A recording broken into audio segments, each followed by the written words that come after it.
যারা গুরুত্বপূর্ণ আপডেট নিউজটি দেখার জন্য ক্লিক করেছেন, ভিডিওটিতে একটি লাইক দিয়ে কন্টিনিউ করা অনুরোধ জানাচ্ছি। আসসালামু আলাইকুম বন্ধুরা, সরকারি চাকরিজীবীদের এবার সর্বোচ্চ এবং সর্বনিম্ন বেতন কত টাকা বাড়লো আজকের এই ভিডিওটির মাধ্যমে জানতে পারবেন। সো অবশ্যই ভিডিওটি প্রথম থেকে শেষ অবধি দেখার চেষ্টা করবেন। তাহলে চলুন মূল ভিডিওটি শুরু করা যাক।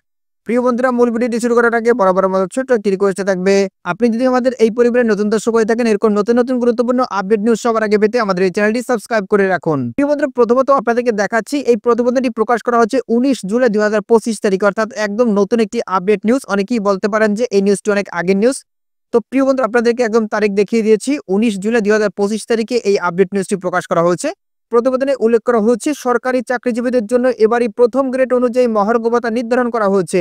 পিছনের গ্রেডের কর্মচারীরা তুলনামূলক বেশি হারে এই ভাতা পাবেন, আর সামনের গ্রেডের কর্মকর্তারা পাবেন কম হারে।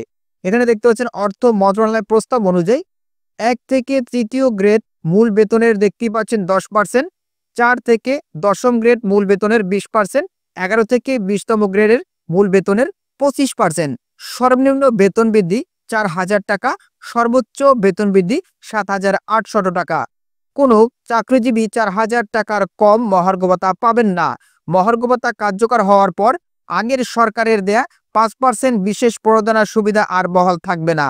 পেনশনভোগী কর্মকর্তা কর্মচারীরাও এই মহার্ঘ ভাতা পাবেন। ইনক্রিমেন্টের সময় এটি মূল বেতনের সঙ্গে যোগ হবে। অর্থ মন্ত্রণালয় জানিয়েছে, বর্ধিত ভাতার অর্থায়নের জন্য উন্নয়ন বাজেট কমানো হবে। ফেব্রুয়ারি মাসের বেতনের সঙ্গেই এই ভাতা কার্যকর করার পরিকল্পনা রয়েছে।